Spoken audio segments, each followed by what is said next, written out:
pessoal, estou aqui no terraço da Ipanema Health Club, primeiro podcast nosso. Eu, João Gifone, ecocardiografista, médico do esporte, especialista em imagem de atleta, e dois convidados super especiais, Vini Grilo, treinador, fisiculturista, nutricionista, profissional de educação física, e o Alex Teixeira, atleta de fisiculturismo, também se formando em nutrição. E a gente está aqui para bater um papo sobre fisiculturismo, saúde cardiovascular e, enfim, algumas das coisas que a gente trabalha muito já há bastante tempo e que agora a gente tem aqui também na Ipanema Health Club. João? Isso aí. Trazendo a rapaziada para trocar uma ideia, trazendo a realidade, né? A realidade do que é o fisiculturismo no Brasil, de qual é a dificuldade do esporte e o que representa para eles poder estar ali hoje tendo informação correta sobre o sistema cardiovascular e tudo que engloba aí o mundo do bodybuilder, o mundo da modulação hormonal e o mundo do sistema cardiovascular. Porque na nossa prática a gente não atende só atleta, isso é muito importante.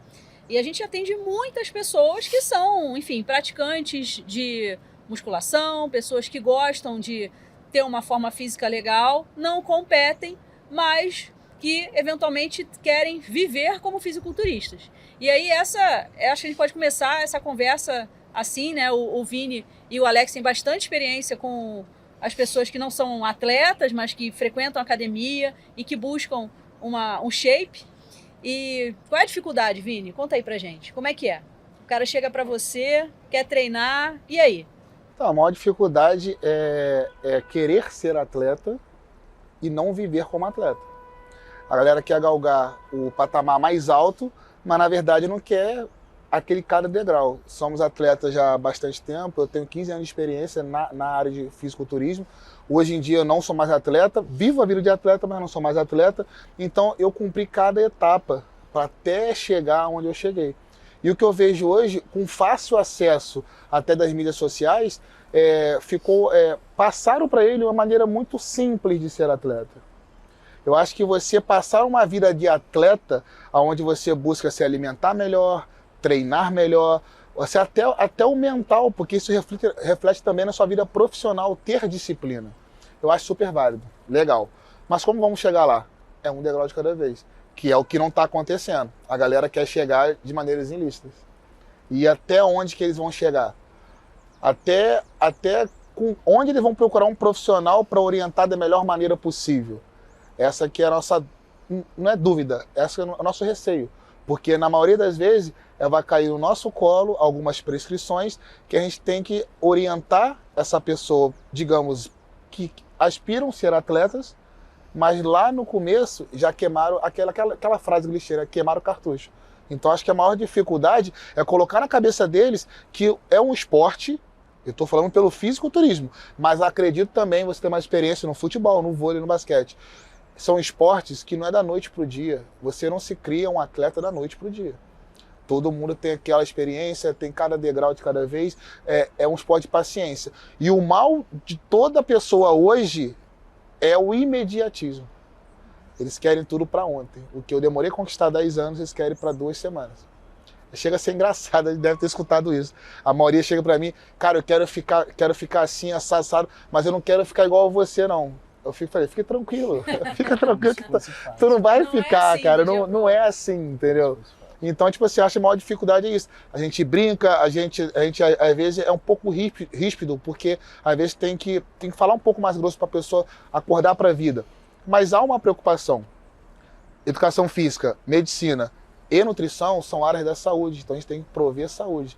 Não basta eu criticar, condenar ou apontar. Eu tenho que direcionar essa pessoa. É o que eu busco hoje como educador físico e como nutricionista. E assim, você falou aí que você tem já bastante tempo nessa estrada do fisiculturismo, né? Não só como atleta, mas como treinador. O que você vê de diferente da época que você começou para agora? Tem alguma diferença? Sim, bastante diferença. Posso apontar várias. Em relação a treino, antigamente era muito mais priorizado o treino. Hoje são tantos métodos que o principal é treinar no treino. Vou dar um exemplo tipo assim, básico. É muito importante, tem a importância de você se alongar antes do treino. Tem a importância de você treinar em alta intensidade. Tem a importância de você fazer tudo. Mas hoje a informação está chegando tão fácil acesso e não tem um filtro que você vê pessoas na academia ficando 1 hora se alongando, vai ali, faz um exercício e vai embora. Mas por quê? Porque viu uma parte de um atleta alongando, aí ele, não, vou me alongar. O cara faz um exercício, passou tudo e está alongando. E falo o mais perigoso, ao meu ver, é a parte hormonal.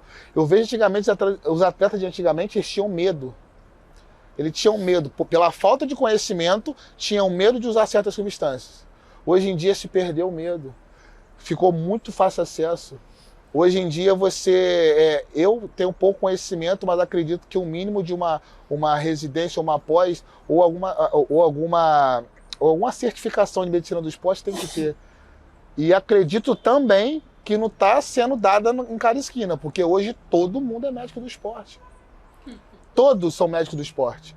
Então, todo mundo se diz médico do esporte. Isso daí. Então o que está acontecendo? Tá ficando muito, desculpa até a parada, está ficando prostituído o esporte. Todo mundo está tendo acesso e o que eles querem é útil e agradável. O médico que se diz médico do esporte quer vender e o cara só quer uma desculpa para usar. E qual é a maior desculpa para usar? Ele passou, tá tranquilo.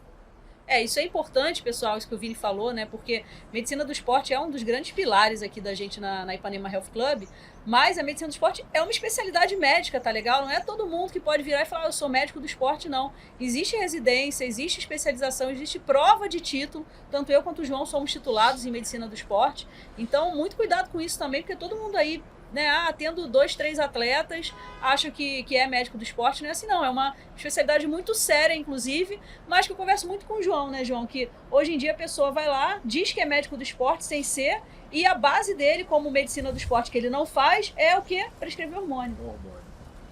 E assim, não conhecendo todas as peculiaridades da prescrição de hormônio, né? Essa aqui é a parada também, porque quando a gente fala e conversa, e eu e a Renata participamos de muitas mesas redondas, muitas aulas da galera da modulação hormonal. E quando a gente mostra o tipo de informação que a gente produz, de pesquisa, que existe, a gente nota que existe uma falta de conhecimento sobre isso. E assim, se você é um atleta, e a gente atende muito atleta de outras modalidades, atletas olímpicos, atletas de luta mundial, enfim. A base dos caras é ter um coração bom. Se o cara não tem um coração bom, velho, esquece. Não vai render. O cara, vai pra uma luta de UFC de 5 rounds, de 5 minutos, vai disputar o cinturão. O coração dele for ruim, velho, não vai pra frente. Tem como. E, assim, a base do treinamento físico todo é você ter alimentação, descanso, um treino específico, adequado, e uma boa bomba cardíaca. Não tem jeito. Por isso que atletas de N modalidades fazem isso. E a modalidade onde se usa mais hormônio, o cara não faz. Essa aqui é a parada. E a galera faz totalmente ao contrário, né? Você falou descanso, alimentação, bomba cardíaca. Aí a galera pega o japeri 5 horas da manhã, vai pra central trabalhar, come salgadinho na hora do almoço, não treina e acha que a bomba e vai vem no resolver. hormônio. Pô. E aí o hormônio arrebenta a bomba cardíaca. E aí, fecha essa conta? Não fecha. Como é que tá o seu treinamento hoje? Só pra galera ter noção. Por quanto tempo você treinou, você vem trabalhando no bodybuilding e como é que é a sua rotina hoje? Só pra o pessoal entender aí. Hoje, como eu vim de pós-competição, basicamente eu estou numa fase de deload. Nessa fase agora eu me encontro num treinamento que o descanso ele é de fato mais benéfico para mim do que propriamente o exercício. Né? Mas ao longo do tempo, eu posso dizer que eu cheguei basicamente nesse físico hoje, diante de 8 anos de treinamento. Eu acho que o grande problema foi o que o Vini citou logo no início. A impaciência das pessoas. Eles não querem construir uma base primeiro, para depois talvez pensar mais para frente, ter a utilização de alguma substância para poder aumentar a performance, ou talvez querer engrenar no esporte. A gente sabe que, dependendo da categoria, é necessário, né? Mas eu acho que o grande problema realmente é isso. A galera não tem paciência para poder fazer o básico primeiro, Assim como em outros esportes, por exemplo, você pega o futebol, não tem os atletas de base, para ele poder conseguir se tornar um atleta profissional. Acho que esse é o grande problema. O pessoal não sabe respeitar isso. Eu vejo isso também. Eu acho que a galera pode ter uma vida pautada no bodybuilder, assim, de querer o shape, coisa e tal, mas, cara, o volume de treino, a intensidade e tal, a gente treina junto, eu sei como é que é a intensidade, eu vejo você treinando, e o pessoal se esquece disso, cara. Acha que a parte de você burlar a situação com Colocou o hormônio hormônio e pronto. vai dar o shape, mas realmente no início dá um up gigante. Ninguém tá dizendo isso, que não dá, existem as indicações, mas só que, cara, não pode ser a base do esporte. Não pode ser a base do esporte, né? A gente sabe que existe, é um esporte que tem essa situação, porém não é válido isso, né? Você tem vários alunos aí, né? Várias pessoas que... Isso que você falou é aquela famosa frase que chega, eu brinco e eu morro de rir, mas é verdade. Pra quem não tem nada, metade é o dobro. O cara que não tem nada, botou o hormônio pra dentro, nem que retenha água, vai reter. Vai ficar mais Apertou forte, a né? camisa, vai ficar forte. Só que não é sustentável. Não é sustentável. É aluguel, cara. Entendeu? E lembrando que esse aluguel é a base de dívidas, porque ele não está se alimentando, ele não está treinando direito, não está suplementando. Então, E tá ganhando o colateral do coração. É que... O lateral, ele é obrigatório. É Agora, isso aí. O resultado físico em si não é. A gente atende uma galera que chega pra gente assim, vou subir, né, no palco. Vai porque que quer fazer uma avaliação, não vem pra gente organizar isso. Vem pra gente ver o sistema. Aí o cara tá na sala, eu olho pra Renata assim, eu falo, cara, vai subir aonde, velho? Mas assim, é o sonho do cara, eu entendo Não, o sim, sonho, sim, só que o sim. sonho ele tem que ter objetivo, meta. Mas é o jeito que a pessoa aborda, porque eu acho que todo sonho começa, tem um início. João, quero subir, olha pra mim, eu posso ser uma largatixa, beleza, mas tem que ter noção que isso vai demandar tempo. Mas quando você vai ver, ele quer subir, mas é a semana que vem, entendeu? Tipo assim, não tem lógica. Acho que entra aquela questão que a gente estava discutindo antes de chegar aqui. Acho que a abertura de novas categorias para o esporte Sim. proporcionou isso. Porque se você olhar lá para trás, eu sou novo, mas eu acompanho o bodybuilder já há muito tempo. Se você não tivesse um determinado volume muscular e um peso, você não subiria no palco. Hoje, com a abertura das novas categorias, o cara pode subir no palco com 70 quilos, 80 quilos. Né? Só que, muitas das vezes, esses 70, 80 quilos ele conquistou a partir de uma coisa e que aquilo não pertence a ele. Que é o que a gente vê mais comum nos campeonatos. Você olha um indivíduo com muito mais colateral do que propriamente físico em si. Ali. É uma ideia boa abrir categoria? Ao meu ver, é uma ideia boa, para incentivar. Só que é aquilo, é o jeito que você joga a informação, porque a galera tá absorvendo de maneira errada. Ele não vê como uma nova chance de você galgar o topo, que seria a Open. Mas eu vou galgar devagarzinho. Não, o cara já tá começando com 70 quilos, usando o triplo que eu demorei, cara, 5, 6 anos para usar. Eu treinei, Renato, quando eu comecei não tinha noção nenhuma de nutrição e de treino.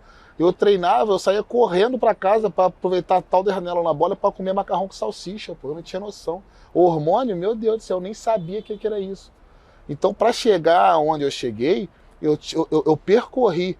E eu vejo hoje que a galera não está nem se preocupando. É a palavra principal, medo. O ser humano, quando perde o medo, é onde acontece as merdas. A verdade é essa.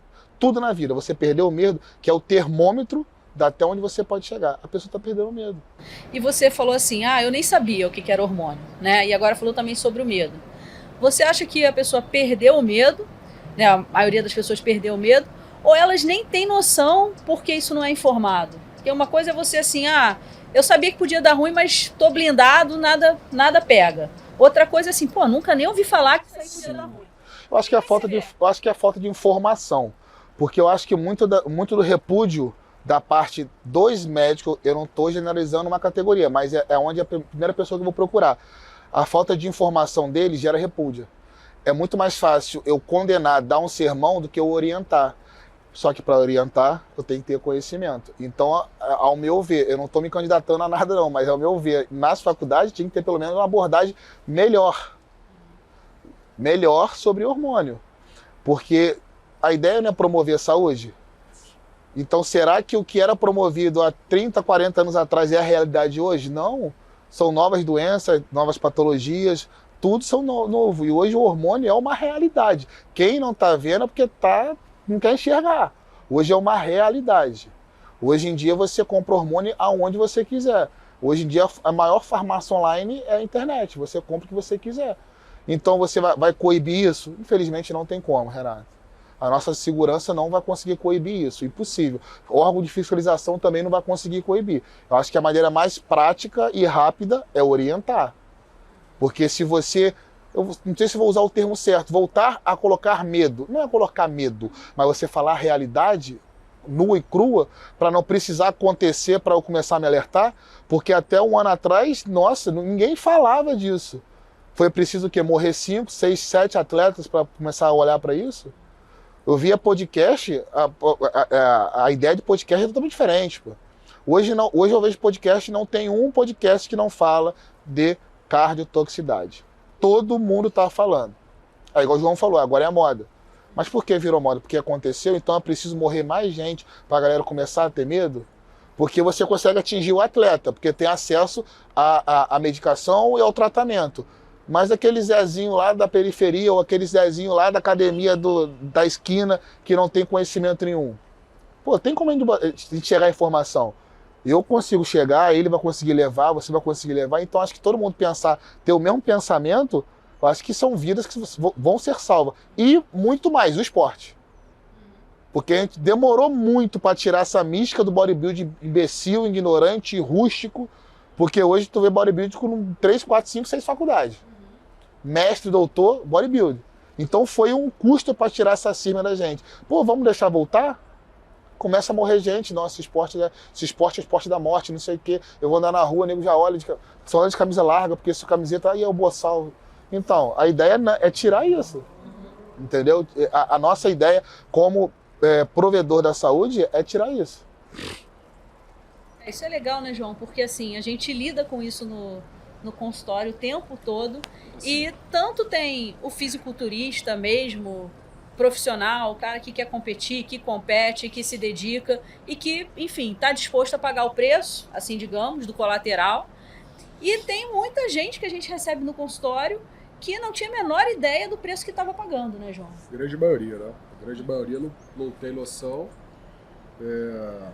A gente tem uma condição hoje, nós, né, como equipe, temos uma condição de ter informação sobre esses pacientes, porque a gente começou lá atrás, talvez a equipe que mais tenha visto coração de atleta de bodybuilding do mundo, né?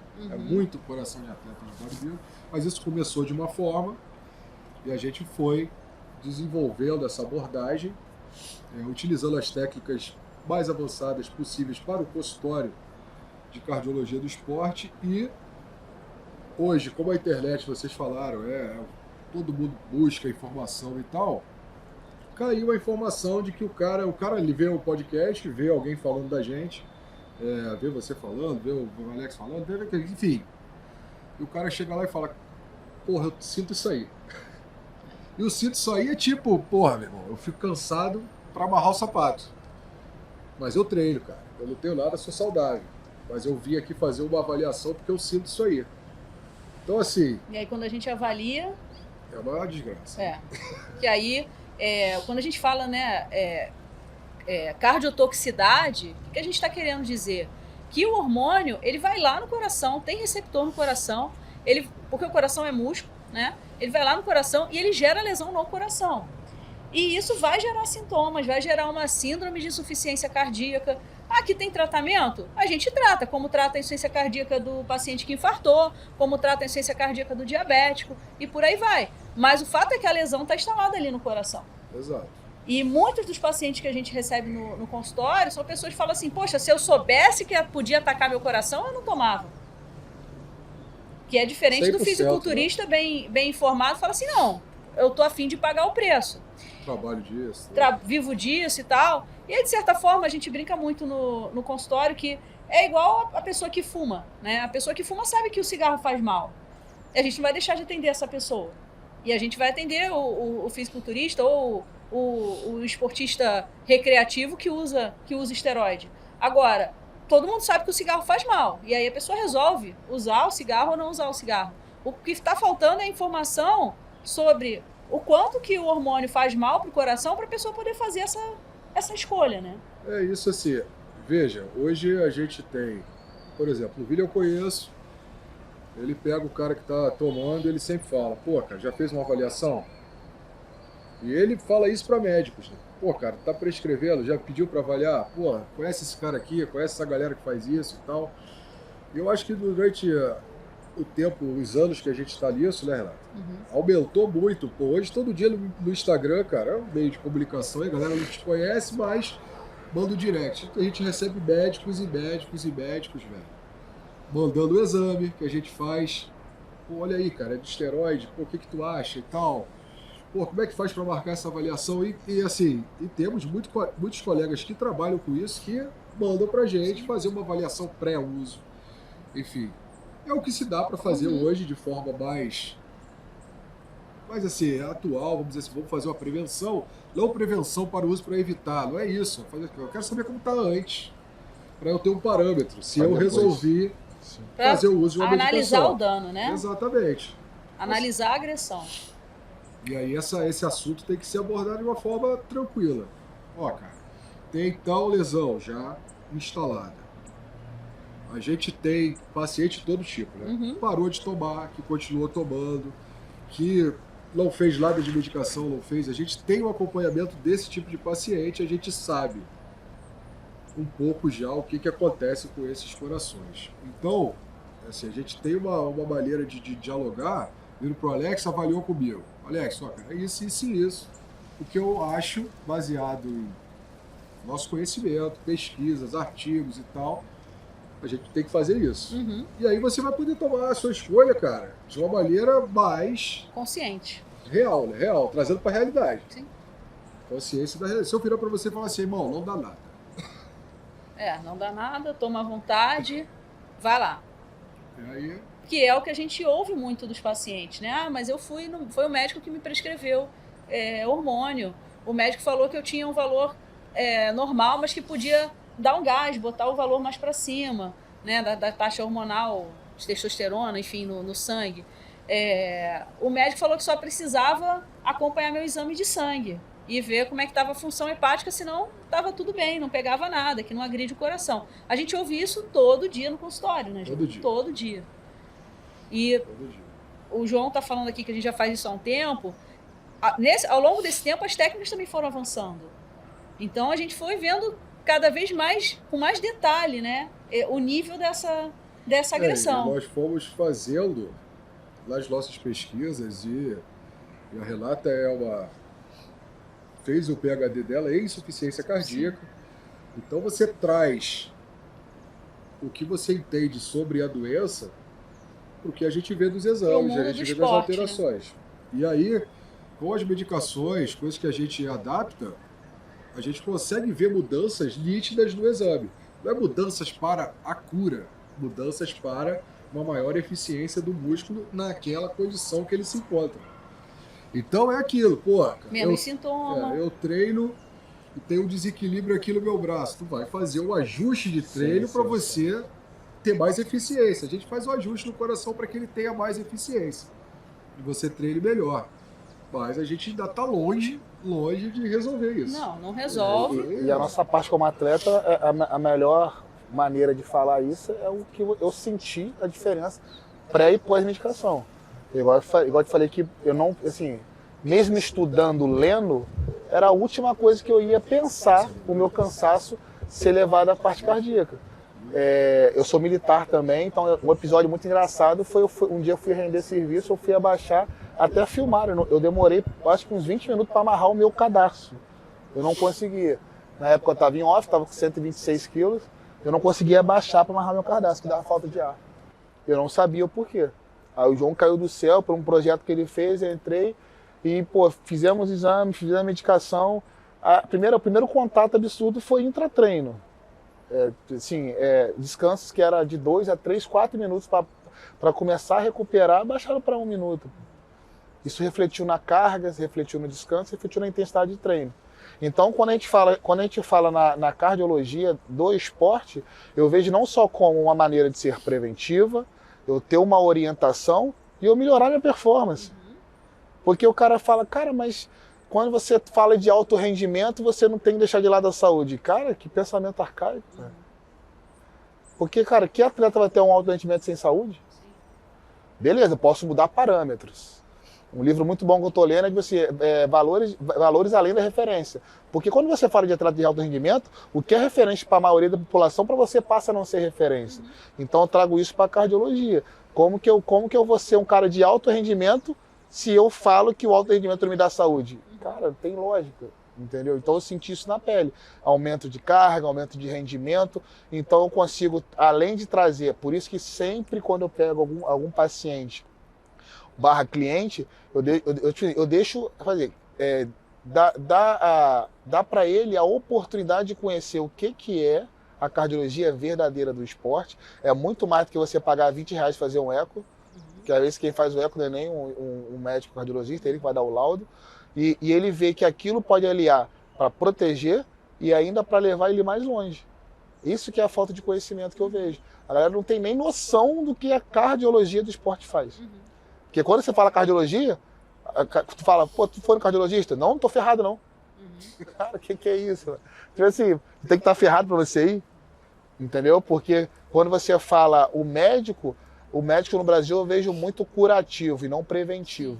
Isso eu vi lá fora, porque muitos amigos meus que foram trabalhar na Austrália e tal, a cultura lá é mais preventiva.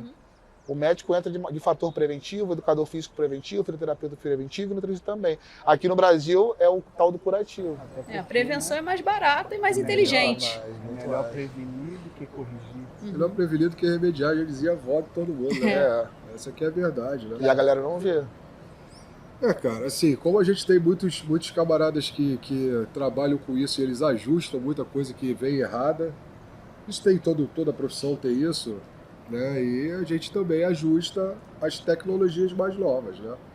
Interpretando, ajustando, orientando, dando opção. Né? Aqui lá em Ipanema a gente faz isso, viemos desenvolvendo isso ao longo dos anos. O Vili acompanhou desde lá atrás, quando a gente começou. Mas a coisa se repete, né, cara? E assim, o que é mais gritante na história toda é que a coisa se repete para pessoas que não são atletas. Esse é que é o problema, velho. E você é atleta, eu chego e troco uma ideia com você e você teoricamente, fala pra mim, lá atrás sempre falou em prejudicar o coração. Ou eu tô errado? Sempre falou isso. A gente ia lá, imaginou, porra, cara, mas eu não tenho lado, fiz o eletro, fiz o eco, beleza. Até certo ponto, isso não estava errado, porque você não tinha tecnologia. Não tinha como avaliar, né? Sim, não tinha como avaliar. E aí, quando você passa a ter sintomas, observar isso, ter um nicho de pessoas que usam, então você começa a avaliar, você fala, beleza, vou pegar um montão de atleta, igual eu analisei. Então, centenas de atletas, Relato analisou centenas de atletas. Aí a gente começou a analisar o cara que não é atleta e usa. Pô, eu tenho que falar para essa galera. Essa que é a pegada, entendeu? Porque a gente sempre tá conversando com o atleta, né? O atleta, ele, querendo ou não, ele vai te escutar e ele vai fazer a escolha dele. Levando em consideração todo mundo. O mundo que eu falo é, sou bodybuilder, quero, blá, blá, blá. Beleza. Mas aí chega a gente no consultório e fala assim, mano, mas tu tá tomando isso tudo por quê? Porra, cara. Porque assim, eu fui lá e queria ter um shape. Mas pra que isso tudo, velho? Não tá nem com shape, cara, nem treina pra isso, porra. É o que você falou, cara treina absurdo. Eu já vi caras que são caras que a gente escuta bastante, o cara fala assim, meu irmão, o hormônio, o cara ali atleta, ele vai usar, bicho, quando ele já tá 110% da parada. E o cara do nada quer o carnaval, porra, meu irmão, trembolona, GH e tudo mais, e ali, aí só vai colhendo colateral, porque nem o shape ele colhe, velho. Incha. Incha. Tá crescendo, espinha. A pressão puff lá pra cima, aí a galera também não entende isso. O hormônio afeta o coração, o hormônio afeta vaso, afeta o coração. Colesterol. Aí você junta o quê? Um montão de fator de risco junto pra sobrecarregar a porra da bomba que tá ali sozinha sofrendo, meu irmão, porque tu tá só fazendo ela se ferrar. Tá só agredindo o coração, fazendo ele tá batendo nele, fazendo ele trabalhar mais e querendo que ele tenha um bom desempenho. É impossível. E assim, para vocês, que a galera, a Renata sabe, a galera que segue a gente sabe, para a galera ter uma ideia, no último Congresso Nacional de Imagem Cardiovascular, foram nossas imagens que foram utilizadas para falar de toda a evolução por um dos caras que é mais, assim, é uma das mentes mais conceituadas de ecocardiografia do Brasil. A gente conversando, o cara entendeu aquilo e viu qual é todo o fluxograma das nossas pesquisas. É É uma coisa aleatória, nisso, velho. é diferença, tipo assim, porque por mais que você tenta, vamos pensar que você quer me vender uma ideia. Eu tenho que comprar essa ideia. Ou pretendo comprar essa ideia. O que fica mais palatável para eu comprar essa ideia, deixa eu tentar usar um termo aqui, tipo, você não lê o livro, vocês estão escrevendo o livro. Há uma diferença muito grande. Esse capítulo, Porque chegar um cara chegar para mim e falar assim, pô, ó, vai dar isso, baseado em quê? O cara pode ser o 01 da cardiologia. Mas ele viveu. Foi isso que me fez comprar a ideia de vocês, por vocês estarem escrevendo o livro, porque vocês estão com a teoria e estão vendo na prática. Sim. Me fala, se eu estiver errado, me corrige, mas os primeiros médicos cardiologistas a chamar um bodybuilder para fazer exame. Desconheço. Até então só sou criticado. Hoje tem a galera que são nossos formados pela gente. Tá pegando o barco, tá indo junto, mas assim, quem foi o pioneiro? Porque se qualquer cardiologista chegasse para mim, vendesse uma ideia de livro, cara, eu vou lá e leio, cara, já sei, já comprei. Agora você está me mostrando, ó, é isso daqui. Foi o que eu falei para você. Eu falei, João, esquece que eu estudo, esquece que eu corro atrás. Eu sou uma parede aqui. Eu paro. Pô, tu me deu uma aula, pô. Tem que fazer assim, vamos te analisar e tal. Tu me abraçou. Essa que é a diferença. Então, da mesma maneira que as portas se abriram para mim, eu quero fazer que abra para outras pessoas. Só que eu não sou cardiologista. A forma de eu abrir as portas é dar informação. É encurtar o caminho deles a vocês. Eu acho que o mais interessante, o pessoal vê muita gente junto, aí o cara fala assim, vocês atendem junto. Entendam o que a gente faz junto. A Renata faz a cardiologia clínica de excelência e tal, ok. No mesmo momento, ela faz um teste cardiopulmonar, que avalia a função cardíaca, avalia a conexão ali da função cardíaca e pulmonar. Tal, tendo parâmetros de normalidade já definidos, coisa e tal, uma técnica universal. Tal. Aí o cara vem para o eco em repouso. Na verdade, ele faz o eco em repouso antes. Eu faço a análise, já tenho na minha cabeça aquilo. A Renata faz a outra análise, a gente junta. Isso aqui é atender a equipe. Não é sentado lá do lado olhando a Renata fazer. Ficar repetindo o que o outro faz. São complementares, né? São análises complementares. Exatamente. E a gente brinca assim, se não der certo no meu e der no dela, alguém tá errado. Filho. Alguém errou. É uma engrenagem. Alguém errou. O único meio onde a gente não erra, a gente tem uma divergência, é justamente na insuficiência cardíaca grave que treina. Porque o cara melhora a condição dele. Sim. Só que a condição do músculo ela continua péssima. Entendeu? E isso acontece muito no esporte em geral. A gente tem discrepâncias e tal. Só que, cara, o nosso trabalho Principalmente quando o cara já está tratado também, Exatamente. O nosso trabalho junto, que é o que é desenvolvido por pessoas que estudaram com a gente e tal no Brasil por aí, é pegar e se ajudar, né? Os métodos serem complementares, mas aí, trazendo mais popular, um método confere a positividade do outro. Mas eles se somam. Eles se somam. Não é só para, deixa eu ver se está certo, né? Que parece assim, deixa eu fazer esse outro aqui para ver se bate. Não. É para efetivamente somar informações e entender melhor o funcionamento do coração daquela pessoa e, frente a uma alteração, entender em que ponto a gente pode agir para tentar melhorar, né? Porque a gente, como médico, claro que a gente quer prevenir doença, é óbvio que a gente quer, mas nem sempre a gente recebe o atleta ou o paciente quando ele está prevenindo. Muitas das vezes chega para a gente já com a doença, com o problema instalado. E aí a gente tem que cuidar e tentar melhorar aquilo da melhor forma possível. Agora, a cura não tem. Não, é legal isso, filho. Eu conversei muito com você, conversei ali embaixo com o Alex e tal. Seguinte, mas a ergospirometria deu problema, deu uma disfunção ventricular, enfim, uma disfunção cardíaca. Pode ser um monte de coisa, pode. Só que quando a gente faz a imagem, a gente vê se pode ser um monte de coisa para definir que não pode ser esse monte de coisa. E eu vou definir aqui. O que eu estou querendo dizer? Ah, mas uma doença valvar também vai dar isso. Uma pericardite vai dar isso. Uma miocardite vai dar isso.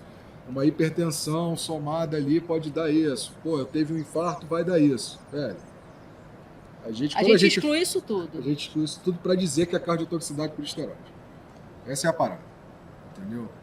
Porque essa semana mesmo, peguei o exame e o cara, não curtiu muito ter o diagnóstico.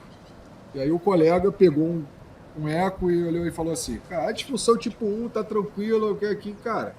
Só que não foi nem o exame que a gente fez. Pegou o exame basal e definiu ali, ok, a opção da pessoa pode fazer isso, mas, assim... Se você quer fechar os olhos pro problema, é bem fácil, inclusive. É bem fácil, é só fazer as coisas basais e fazer... Ou não fazer nada. E a cardiologia basal que o pessoal faz. Sim. Faz o eletro, pô.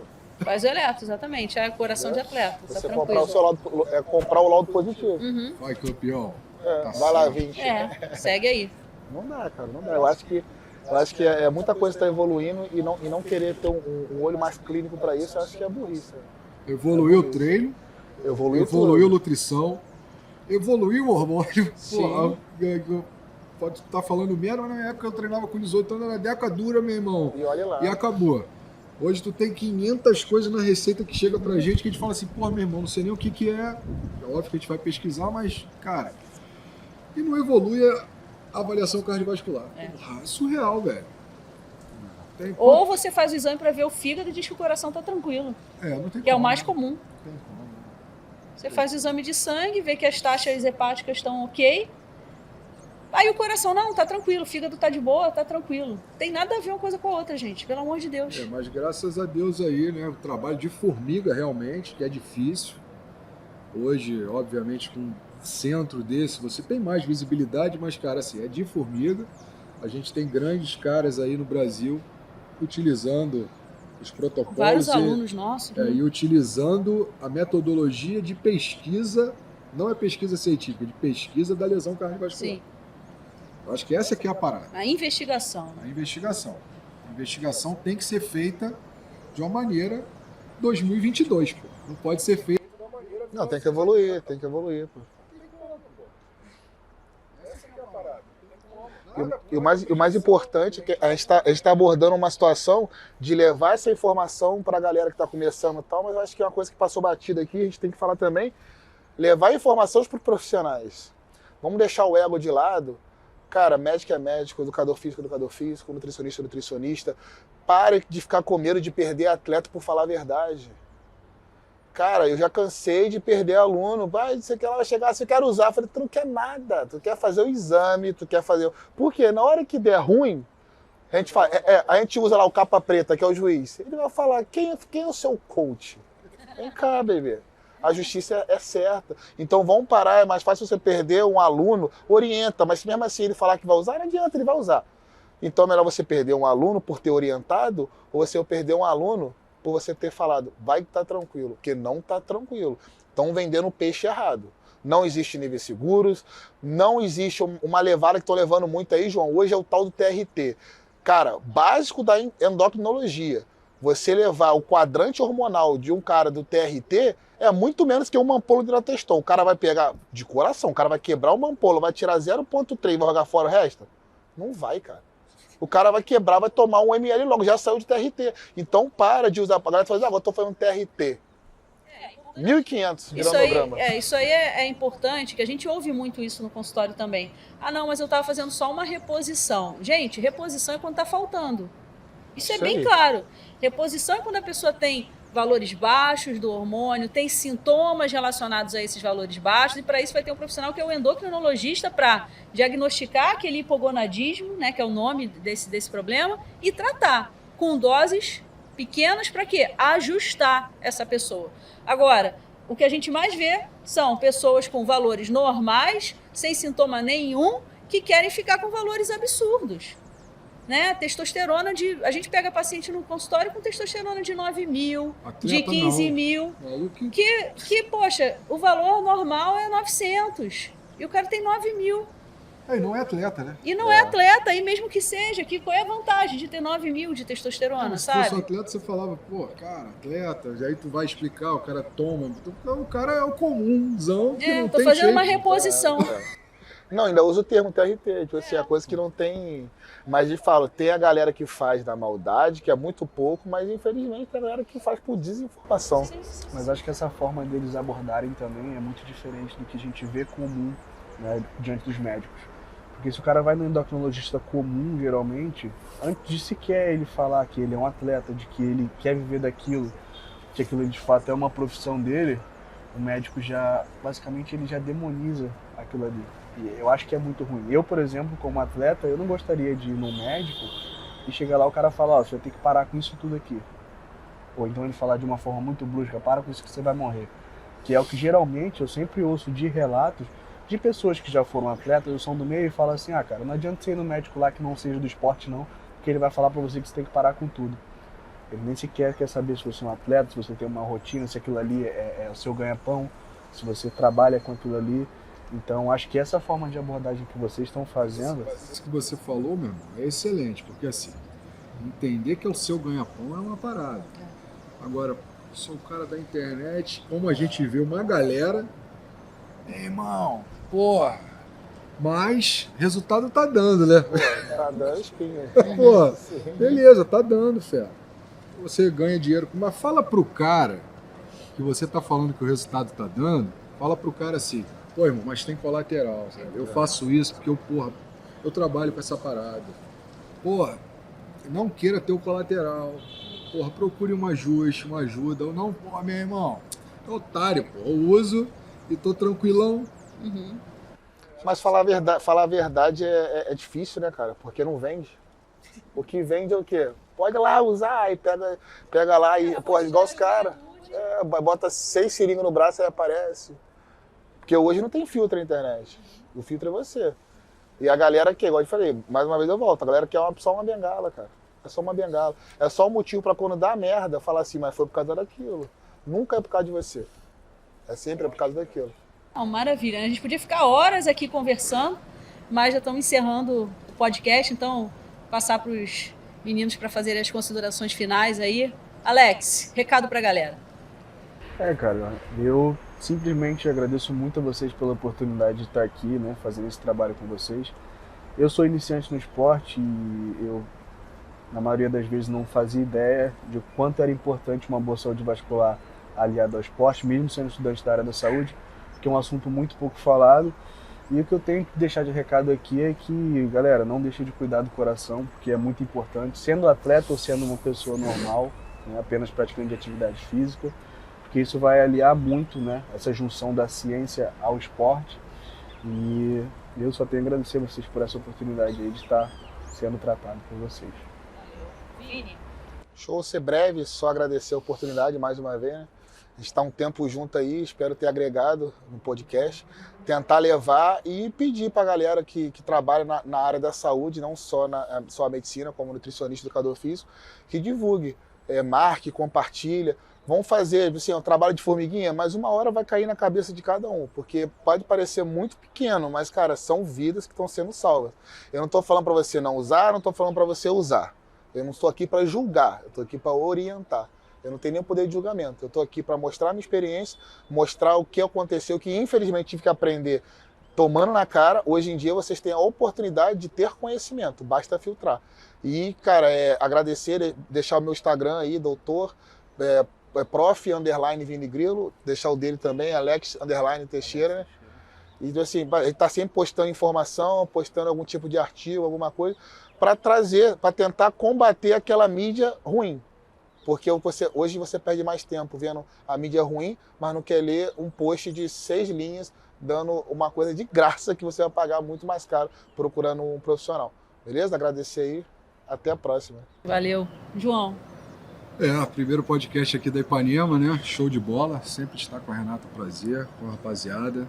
Eu gosto desse mundo, né, cara? Por isso que a gente inventou de estudar essa parte. Inventou não, brincadeiras à parte, mas assim, é um mundo que eu gosto muito de estar junto com a galera, gosto de treinar, mas a gente alinhou isso aí para a melhor saúde de todo mundo.